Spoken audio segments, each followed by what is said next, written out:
Hi everyone, welcome to Music in Mind with me, Frankie Rose. I'm delighted tonight to be joined by Kate Whitley, and she's from a fabulous band from Kingston called Slaney Bay. You may have heard their song Talking About You. I think everyone has, even Robert Carlyle, I believe. Kate, welcome. Thank you, Frankie. That was very sweet. That was a lovely introduction. No problem, you deserve it. So Slaney Bay, first of all, Kate, how did you come up with a name for the band? So we actually used to go by the name Flux. Yeah. So we went by Flux for a couple years, and then we kind of ran into a few problems. There's a lot of bands called Flux. Oh, really? We found out. Yeah. So like when we'd be surprising, isn't it? Yeah. When we'd be kind of telling people like about our band, and we'd be like, oh, Flux, go on Spotify, search it. We'd have to kind of scroll down for ages and be like, oh no, not that one, not that one. Gosh. So yeah, we were like, let's pick something more distinctive now. And I am like really interested in kind of mythology and kind of just like folklore and stuff. Yeah. And I was looking up kind of places that have a lot of that attached to it. And Slaney in Ireland has just such a kind of depth about it in terms of like folklore and everything. Like loads of hauntings and stuff, but the river that runs through Slaney is supposed to be like healing. So in my head, Slaney Bay is a made up place as far as I'm aware. Yeah. But it's like where the horror meets the healing, which I thought. Oh, nice. Because I know there's a Slaney estuary. I was doing a Google, couldn't find Slaney Bay, but then I thought Slaney Bay sounds like a really nice magical kind of place. So yeah, good choice. So it might be a place, you never know. Yeah, well, good, creative, a nice place. Just to backtrack a second, just tell me a bit about yourself then, Kate, outside the band. About the real Kate Whitley. The real Kate Whitley. So yeah, Kate Whitley, I sing and play guitar in Slaney Bay. I'm 22. I live in Southwest London, and I went to Uni of Leeds. I did psychology there. Cool. Little summary. And are you, because you often think of, singing guitar and everything, natural performers, or is it when you get on stage and start performing that your, shyness or whatever goes away? Are you just naturally a born performer? I don't think I am at all. I think, I think I prefer to be kind of a more subtle character in a group, maybe. I don't think it is something that I get quite nervous with kind of performance stuff, but it's weird kind of when it comes to music, when you get on stage and everything, I'm nervous before, but then as soon as we're up there I feel you're okay, like completely at ease, which is nice. I think as soon as I start doing it, like whatever the performance is, I'm good. You just have to throw yourself into it. Absolutely. I love the fact too that you, Will, and Joel are childhood friends, like literally. You've known each other since you were toddlers in the nappies. How's your relationship then evolved over the past 20 years or so? You know what? I don't actually know if it's evolved that much, which I think is pretty sweet.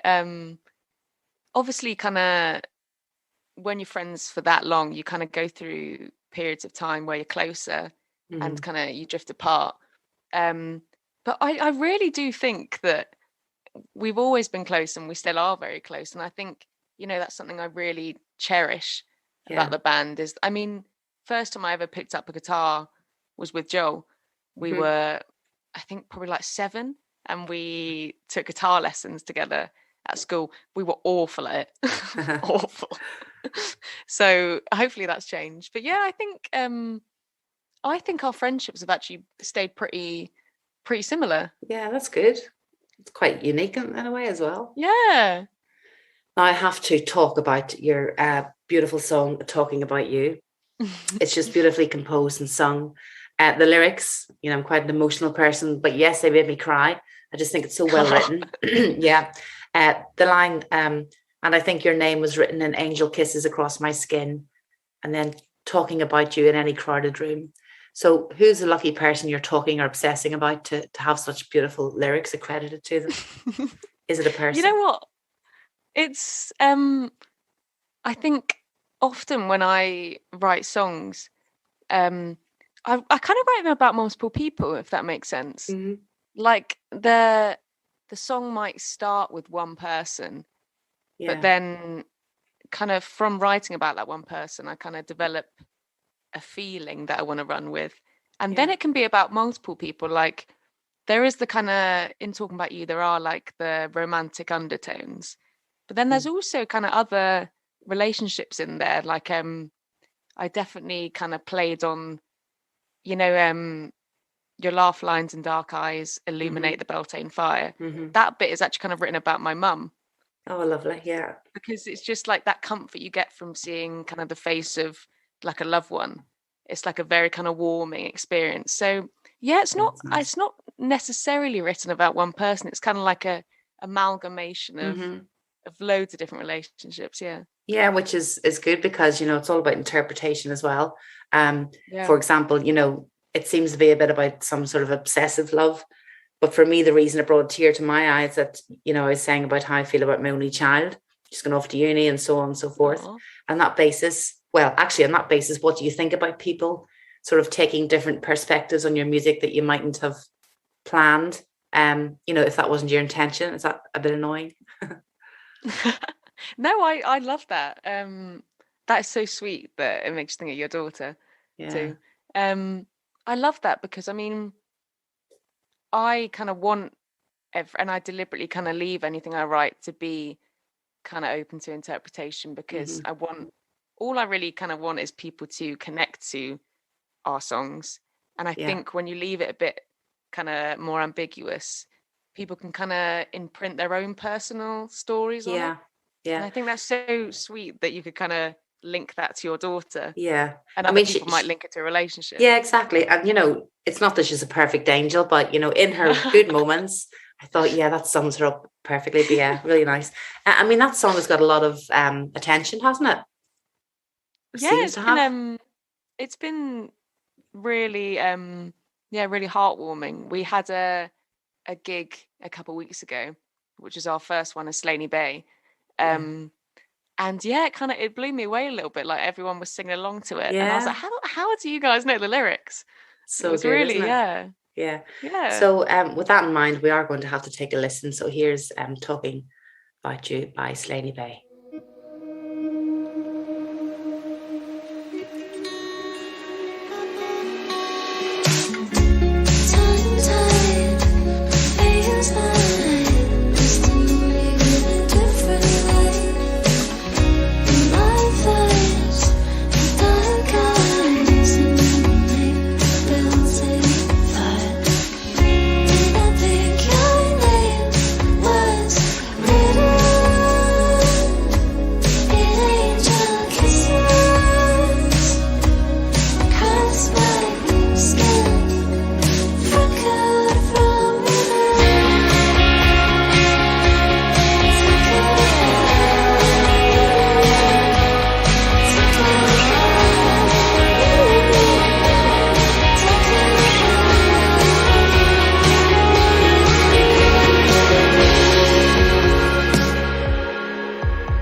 So, Kate, I see you played live, as you were saying, last month, and I think you said in the Twitter, there's no feeling like it. Do you prefer performing or being in the melee, in the middle of the audience? And what sort of different energies do you experience between on the stage and off? That's a good question. I like that. It really, although obviously there are similarities, to me it's a very different experience. And there's nothing quite like seeing live music and kind of that just like whoa experience of seeing like a band you've been listening to for ages. But you know what? I think I prefer performing. Yeah. I think it's weird. You kind of just get into a headspace when you're properly in the zone where it just flies by. And you kind of, it's a real bonding experience. Like kind of when I'm up there playing with the boys, and you just look at each other and you're like, wow. Yeah.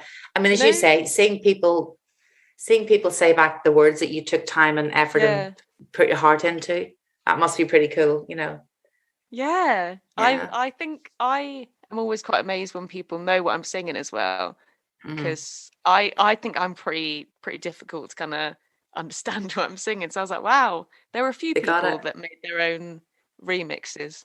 Yeah. Should we say? Do you still play some of the old Flux stuff, or is the door closed in that and you're just moving forward as Slaney Bay songs?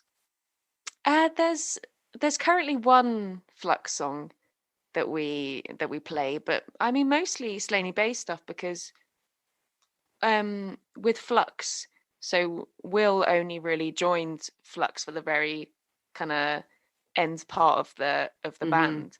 So we kind of, with COVID hitting and everything, was when we knuckled down and we became Slaney Bay. Yeah. And then we just thought, let's just write as many songs as we can. And we kind of developed our own sound as Slaney Bay.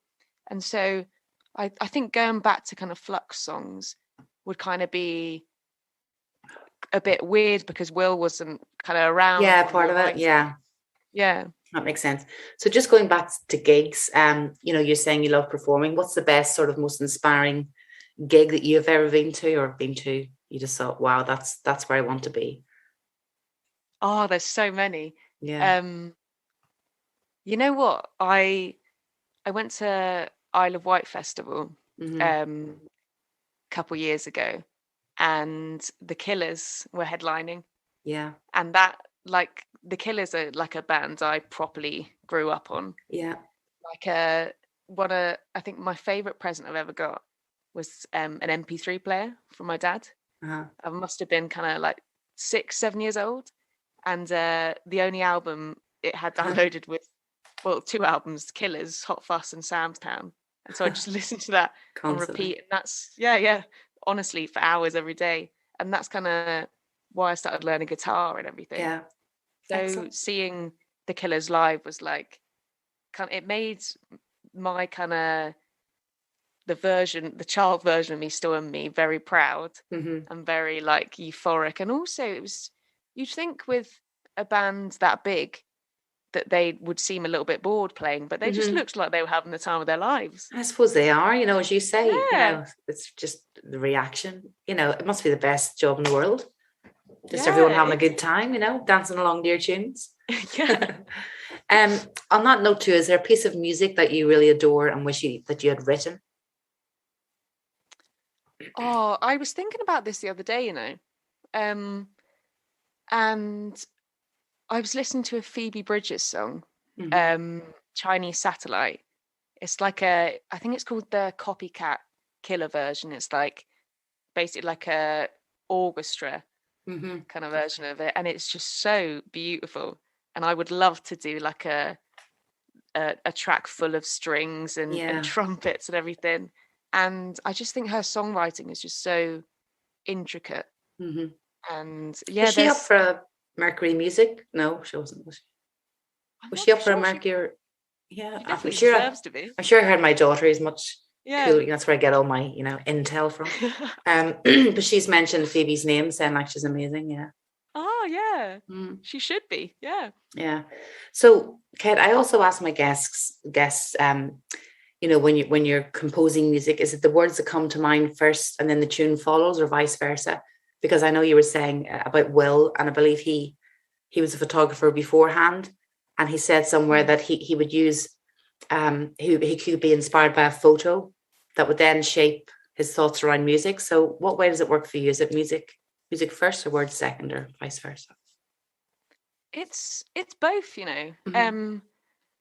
I would say, so kind of when we're writing songs as a band, we'll either I'll write a demo and I'll bring it to the boys, or all of us together will kind of just do like an instrumental jam, and we call them like origins of songs. That's how we got talking about you. Oh, really? Yeah. So if we're doing it all together, it will be the music first, then I'll take it away and kind of try and structure it out a bit more. But when I'm writing on my own, I tend to I like in the notes section of my phone, I just have a load of random kind of lyrics, sentences, and every now and again for inspiration, I'll just look through. That happens with Angel Kisses. Actually, we're talking about really? You. Hand him a note. Beautiful, yeah. Is there any times that you go to your origins, but the origins aren't synchronizing between the three of you? You're all off in different paths, or are you all quite in the same wavelength as far as the production of tunes? I think we're all pretty much on the same wavelength. I think we kind of got our Slaney Bay sound quicker than we expected we would. Because we all kind of tend to think of songs in a similar way. We'll all focus on different things, but there's so many different layers in the kind of origins, and we kind of have to pick what we want to focus on. Like there's one song where if you go through all the different kind of vocal takes, there's just some are just Joel screaming into the mic, and just stuff like that. Like we just try and get as much as we can down, and then we can talk about what we want to keep. Best way. It's good.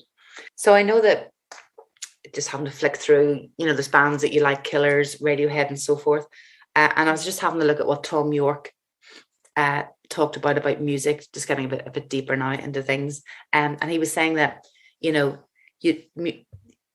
said that he's talked about how music helped him deal with the tragedies of life, and how he was surprised by the real effect that music had on him and helping him cope with traumatic emotion. What do you think about this in terms of music having a sort of therapeutic power, more so maybe than some other forms of traditional therapy, and maybe not therapy in the sense of hardcore therapy people might need, but just in that change of mood and therapeutic healing feeling, I suppose? I think it's such a healing thing, music. Oh, sorry, one sec, my lamp is falling. Oh, that's all right. There we go. I think it's such a healing thing, music, because for me anyways, sometimes this sounds a little bit ironic seeing as I'm a songwriter, but sometimes I struggle to find the words to process things. And I think music, you can listen to something and it can either make you realize that you need to process something a little bit more than you originally thought, or it can kind of pave the way for you to realize how you feel about something. If someone else is kind of giving you the words, I guess. I think it's such a therapeutic thing. And then as a psychology graduate, it must be fascinating to learn so much about human nature in all its good and bad forms. And I guess this insight, it seems to be conveyed in your music in terms of human behavior, human nature. You got a bit of an insight with your degree, I suppose. Yeah, definitely. I think I've always been quite an introspective person. Okay. Which is probably why I chose psychology, and probably why I chose music too. Yeah. I think there's a lot of interesting things about psychology. There are a few intimidating things when you learn about it too, but there's something I found really interesting, which I think is a bit of a bridge between psychology and music. Yeah. It's a theory of like a certain subset of neurons.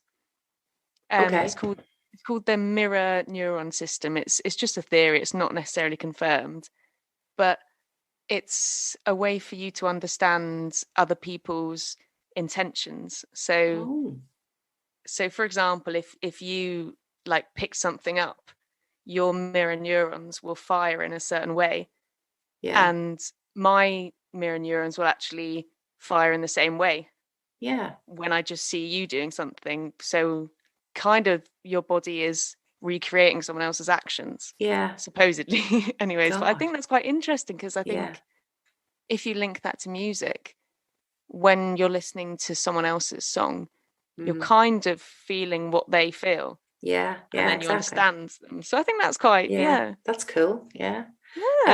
Was there anything really, I mean, that's fascinating, but was there anything a bit scary or disturbing that you've uncovered about the human mind, or, you know, is there any hope for us all in the future? Yes, always hope, always hope. Good. I think, you know, something really odd that I found quite disturbing was how, I mean, babies are quite robotic, which I find quite weird. You know, when they're at such a young age, when they're smiling and stuff, it's just to get you to care for them. Which I think other people are like, oh, they're still cute. And I was like, oh, it's making me a bit scared of babies. I know what you mean. They are. It's not genuine. Robots. Fakers. I know. So false. Every single one of them. Now, moving on to your new song, The House Across the Street. So again, me interpreting things potentially the wrong way, but for me, this house is a Facebook and Instagram with a front door. It's an interesting subject matter, because we can become so embroiled with comparing ourselves in the seemingly perfect world of others, is the way I'm interpreting that song. How harmful do you think these platforms are, especially for young people, even young girls, you know, comparing themselves to sort of false ideals and the perfect life? I think there's a lot of benefits to social media. I really like that analogy you had as well. Yeah, it's good, isn't it? I work in marketing, Kate. I can tell. Yeah, it's really good. I like that. I think there's a lot of benefits to social media. I think, and just the internet in general. Like, I think you can connect to so many more people than you used to be able to, and you can learn about a lot more, and even just different cultures and stuff. But I think there are a lot of downfalls. Like, people just compare themselves to each other so much more than I think they would if they could meet the other person, you know, face to face, as opposed to seeing only a portion of their life. And I just think it makes you too accessible in a way, social media, because there's always someone you could be replying to, or there's always, I don't know, like a side hustle or something you could be doing on social media. You know, I think it makes it harder to relax, and I think especially when you're young, you need to be able to have a bit of time to process everything. It's hard with social media, and there's no mystery anymore. Everything's even I suppose with music making, you know, you get it out there and it goes through the Twitter sphere and everything else. But in the old days, you know, you're working away in the studio, you release your one vinyl, but everything's so accessible that there's a bit of mystery's been lost as well. Yeah, very true. Because it's a pretty catchy feel-good beat, which sort of echoes or how people often shrug off deep thoughts or reality, I think, and keep up the pretense that everything's okay, you know, everything's happy, catchy, feel good. But how important is being authentic and true to yourself, especially in the music world, I suppose, as well? I think it's really important. Just how you analyze the song there is exactly kind of what I was going for with it. And also kind of why I wrote it is, although it's very important to me to be authentic, I very much struggle to kind of sometimes look at things on a deeper level, or at least in my interactions with people. Sometimes I try and keep things quite surface level. So writing the song made me explore that a bit. Yeah. But I mean, there's nothing wrong with keeping things that surface level. It just depends on the situation too, but It I does. guess That's very true. as long as you don't lose yourself, I suppose, as well. Yeah. Now, often I talk to people on this show about, a lot of people do struggle to find words to speak, as you say, to express their emotions or even say they're struggling with anything. Do you think there's enough being done, especially in the internet age with and young people, and even in particular boys and men, to share their feelings? What do you think Josh and Will would say about that? Or sorry, Joel and Will would say about that? Close enough. Yeah.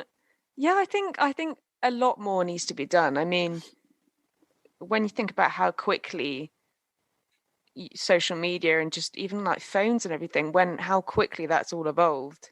Yeah. I think the support behind it hasn't caught up anywhere near. And I think a lot of that will come. A lot of the support needed will need to come from schools and stuff, and just I think making everything a lot more transparent. And because I remember even kind of when I was in secondary school and stuff, it was all still quite hushed. Mm-hmm. Like they were like, some people are gonna struggle with stuff, but it was never really explained that really it's everyone. Everyone has something going on. I think it will come from education. It will come from making things transparent. Definitely. But especially with boys too, because there's still the expectation to kind of keep up that strong appearance. It's so true. It's only damages yourself, really, doesn't it? Yeah, because with lockdown and COVID and everything, I think that mental health has definitely come more to the fore. Go to the emergency services for your broken arm, you get it fixed. There's more being done, but there's still just not enough. But if one positive of COVID has happened, it's been that mental health is more so at the foreground, I guess. And speaking of the strange world of the past nearly 2 years, how have you guys coped with the lockdown and the ongoing disruption in daily life and creativity as a band? Has there been positives? Yeah, there definitely have been positives, and that's good. Yeah, and you know what? I feel lucky. I mean, we're very privileged that we've been able to take any positives, because it is a luxury to be able to take a positive from everything that's gone on. Yeah. That we're in a situation, even like a financial situation, where you can look on the bright side. But yeah, I do sometimes wonder whether we would be in the position we are as a band if COVID hadn't hit. Yeah. Because it really did. I mean, I was still at uni when kind of everyone, when the pandemic first hit. And so I came back to London, and I was just in my room all the time, just studying for exams and everything. And I had to find something to kind of, give myself a bit of a break and stuff. Definitely. And that's when I kind of really picked up on music again, because we'd taken a bit of a break. And and same with the boys too. Like Will and Joel were at work all the time, so they went on furlough, and then they kind of picked up on their passion again. And then we just kind of had the chat. We were like, life's too short, let's give this a go. And we had the opportunity to as well, because we finally all had time where we were in the same city. And that's when we started writing demos and that, just over like Zoom and stuff, because we didn't really have the time before. So the complete positive and the rebirth of the music. Exactly. And for all the awfulness of the lockdowns, well, as you've just sort of touched on, many people took that time to sort of reassess their goals, their priorities, well-being and relationships and so on and so forth. And as you say, you guys seem to have done similar as far as, the rebirth of, the death of Flux and the birth of Slooney Bay, I suppose. I like that. Yeah. So we talk a lot also on this show, Kate, about music and memories. Sometimes a song and its associated memories from the past are no longer tolerable in the present just due to changed circumstance or an experience. Do you have any songs like this or songs that you really hated, but because of some experience or memory, you've actually grown to warm to? That's a good question. I like that. Because it definitely, I think that's a great thing about music, is that your feelings toward it can change. Kind of depending on what's happening. You know what? I think we have one song called What If, which is kind of just a song written about my experience of doubt, which, you know, I have mixed feelings towards because I love it. Like, but it's a very vulnerable song. And so occasionally I'll listen to it and I'll be like, is this too open? Is this too transparent? And so there is a certain difficulty around it, but then also it might even be my favorite song because it is, I think, in a way, the best, you know, quote unquote, bit of art I've done because it is the most vulnerable. Yeah. But yeah, I think that is the song that reflects my experience the most. And the boys too, yeah. So I'd say that one has mixed feelings around it, but I think in the best way. I think it is a positive that sometimes it's hard to play it because it hits so maybe deeper than the other ones. Yeah. And when you talk, what sort of doubt was this around, may I ask? Is it just where we go in the future, or was it just in general? Like doubt for everything, yeah. Yeah. Yeah, I mean, the chorus goes, if I knew myself better, then it could have been love. And if I worked a little harder, then I wouldn't need luck. But is it ever worth the if?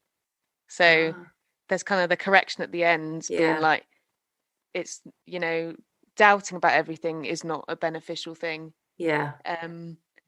But, you know, having that chorus repeat and stuff, you still go back to the doubt.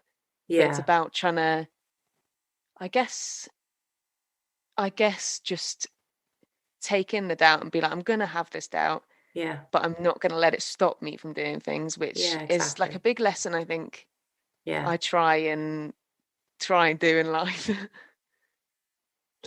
And, you know, it's true because everyone has that what if more. I call it the inner voice that just says, you know, that's not right. You're not doing that right. You're not good enough for that. Da, da, da. And, you know, sometimes my husband says to me, you should give it a nickname and call it some stupid name like Herbert, or just go, shut up, Herbert, you know. But it's true. Everyone has, I know we're crazy. Everyone has that what if thing. It's just trying to personalize it and go, you know, just wasting my time type thing. And it is difficult. Yeah. It is difficult no matter what situation. And you'll find, you know, if you guys go on and get great success and so on and so forth, you'll always have that little niggle saying like, oh, you know, don't be getting ahead of yourself. Honestly, I think I might just go back and do your psychology degree. I just think it's fascinating that the mind is so I can give my notes. Complex, yeah. So what has been the best advice or gesture that someone has offered you when you've been going through challenges or doubts, even, as we've been saying? Oh, that's a good one. I reckon the best advice I've been given, and something that I'll always pass on to other people as well whenever I'm in a situation, is to kind of just, whenever you're having hard times, treat yourself how you would treat your friends. Yeah. So, because I think it's so easy if, like, say if your friend's having a hard time, to give them really good advice. Yeah. And as soon as it comes to you're in the situation, you just don't take any advice yourself. So I think if you give yourself and follow the advice that you would give to your friends, like, you know, just even the simple things, just like make sure you're not excluding yourself, make sure you're talking about things, make sure you're getting outside, stuff like that. Yeah, exactly. Just do what you'd want your friends to do, I reckon. That's so true. And also, you know, talk to yourself the way you would talk to your friends, because if you if you heard sometimes the things that you would say to yourself, your self-critical inner voice or whatever, Herbert or whatever his name is, if you heard someone say that to your friend, you'd be straight over, you know, give them a smack in the face, wouldn't you? Yeah, smack her out. Yeah, you know, so yes, it's always about whatever you're saying to yourself. You know, you wouldn't let anyone say that to your friend. It's funny how you can put yourself second in things when you should be, there's only one you type thing. Exactly. So many years ahead, Kate, because you're still you know, got youth on your side. What advice do you think you'd give your children, or even nephews and nieces, if they ever face fears and anxieties as they grow up, based on what you've learned yourself in your 23 years? 23. You know what? I reckon I just tell them that you can even if you're anxious about stuff, you can still do it anxious, because I think that's something that I've learned over time, because some people get more anxious than other people. And even like if, for example, with music, if you're playing gigs, after your first gig, you're probably still going to be anxious going up and playing again.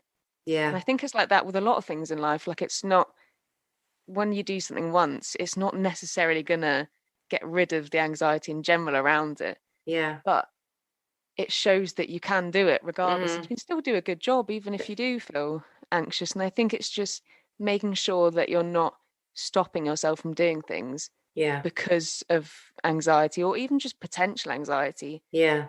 That you can still do yourself justice, and it's not going to be a write-off, Yeah, good advice. Thank you. Very good advice. So just with you guys, the Slaney Bay, and maybe your wider circle of family friends, how do you guys, knowing each other all these years, and moving from Flux into Slaney Bay, and all the great things ahead, how do you guys support each other in good times and bad? I know you were saying lockdown was good from the creative point of view, but do you guys sort of bounce off each other when the need arises? Yeah, definitely. I think because we're all really good friends, that, even outside of the band. And I think something that we try and do is just keep like a very open dialogue about stuff. And just so for example, like even kind of in lockdown, the only way we could see each other at some points was through Zoom calls. Yeah. And there are a few times where just some of us, like one of us would just be feeling a bit down.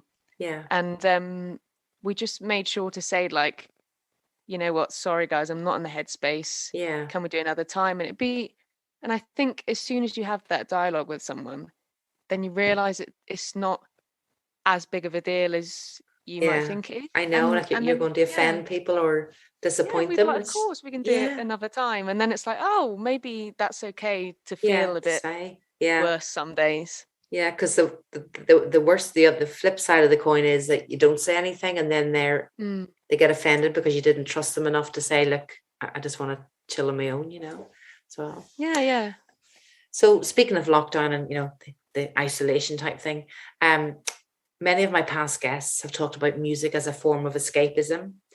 And I'm thinking, do you think this is a good or bad thing? Can escapism, can you get so embroiled in what you're doing that it might lead to isolation? And I mean, in that sense of not just physically in a room somewhere, but to the detriment of other relationships or other things you should be focusing on? Or do you have quite a good balance? Or is music just all encompassing? Yes. Yeah.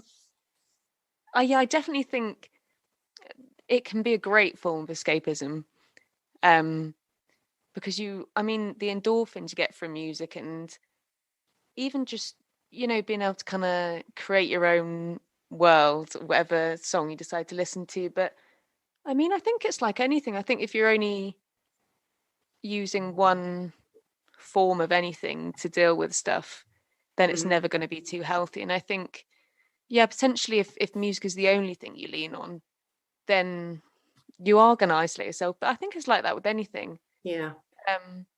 I think you just got to find a good balance of letting other people in, and then kind of spending time with yourself, which I think music is great for as well. Yeah. Good stuff. Well, Kate, we're nearly at the end of our chat. It's been really lovely to speak to you. But the last thing I want to ask you is, I think you've got a Halloween gig coming up. Is it in Nambucca? Is that right? Nambucca, yeah. The club? North London, yeah. Sounds cool. I must see if my daughter's going. I might say, go and see this lady. Is that Halloween costumes and all dressed up in Halloween costumes and, the full shebang? Yes, definitely. Oh, Yeah, we'll be looking very spooky. There might even be a Halloween cover as well in Oh, the set. fabulous. Yeah. So that's our next gig. Yeah. It should be a really fun one. We're playing with some of our friends, a band called Bosco Bosco. They're Okay. really good live, so Yeah. it'll be a really fun night. And then after that, we're playing at like a day festival kind of thing called Camden Rocks, Oh, excellent. and that's on the 27th of November. Oh, So lovely. yeah, Gosh, that's lots of live music. So there's like outdoor gigs at that time of year, which is just lovely down Camden Way. I think it's indoor venues. Yeah, yeah. Yeah, it'll be great. I'm really looking forward Camden to it. Rocks. So when did you say that was? 27th of November? 27th, yeah, 27th of Excellent. November. Okay, I'm just making a note here so I can put it down your calendar. Yeah, well, I'll tell the daughter and then try and be the cool mom. Well, listen, it's been really lovely to speak to you. All I can say is wish you all the very, very best. We'll finish tonight with your new song, The House Across the Street. As I say, all the very best for the future. And thanks for chatting to me, Kate. Thank you for having me. I appreciate it, Frankie. Thank you very much. Oh, your door's just opened. What's the dog? Oh, stop it. I thought that was my door at first. I'm Catholic, I have to bless myself. Hello, doggy. That was horrible to see some ghoul. Yeah. We're watching this crazy thing on Netflix called Midnight Mass. I don't know if you've seen it. It's about a priest. Oh, I've seen a trailer for it, you know. Yeah, it's pretty good. Priest who comes to the town, all about this everlasting. It's really good, but highly creepy. And so I'm in a heightened state of nerves. Don't worry, I didn't see a figure in the background with it. Stop. All right then, well, I'll let you go. Thanks again, and best of luck. Might see you sometime in the future. My London trips. I'd love to. Yeah, cool. Thank you. Thanks for having me. It's no worries. Really, really enjoyed it. Good stuff. See you later. Thank you. Bye. And that was Kate Whitley from the fantastic Slaney Bay. If you're around London, definitely go and get a chance to see them, especially that spooky Halloween show coming up soon on the 27th of November at Camden Rock. Sounds wonderful. So that's it for this week. More exciting guests next week. I'd just like to wish you a very nice evening or afternoon. God bless, and keep the music in mind. See you soon. House across the streets, playing your favorite song. I tried to dance, but my feet won't take it. Listen to some better. I brought you to my bed with you. Slow lines and open eye, a disco ball. Touch, a crooked frame.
Night swimming deserves a quiet night.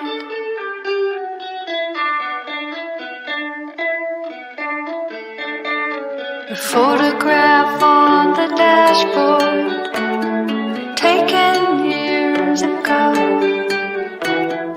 Turn around backwards so the windshield shows.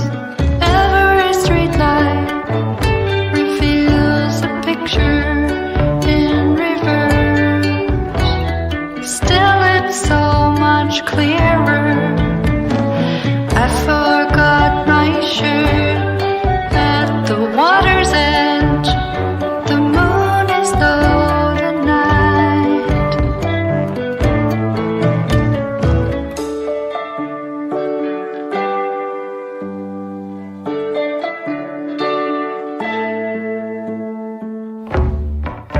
Night swimming deserves a quiet night.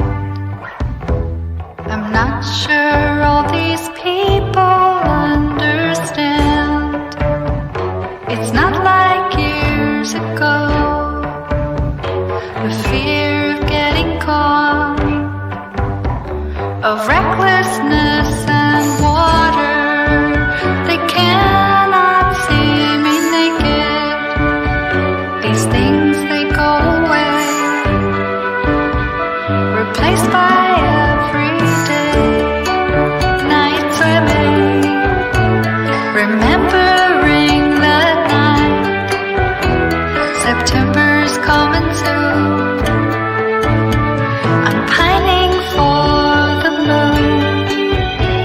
And what if there were two side by side in orbit around the fairest sun? That bright tide, forever drunk, could not describe night swimming. You, I thought I knew you. You, I cannot judge.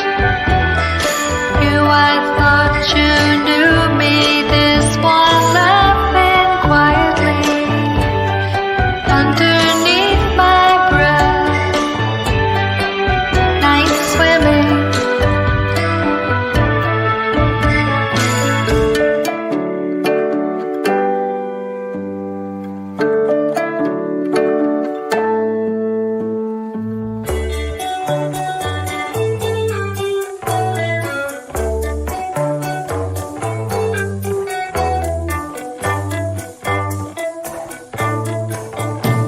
The photograph reflects every street light, a reminder. Night swimming deserves a quiet night.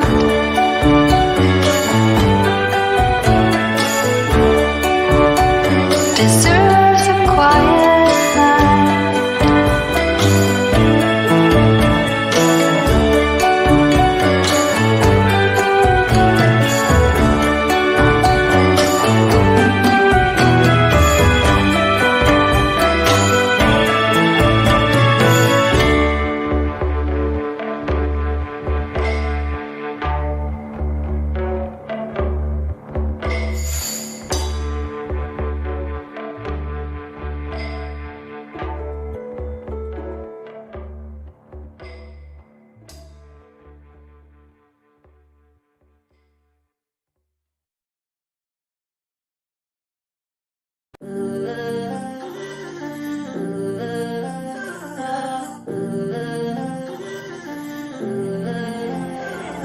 So dumb, oh, I must have been so dumb. Shot with love, I was so sprung. Trusted you like no one, no. I gave you too much.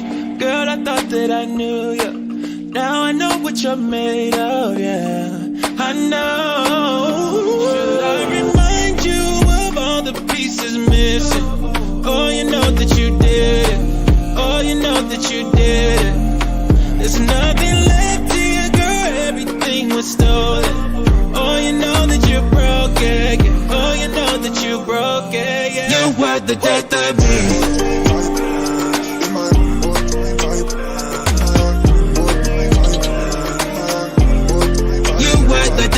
me.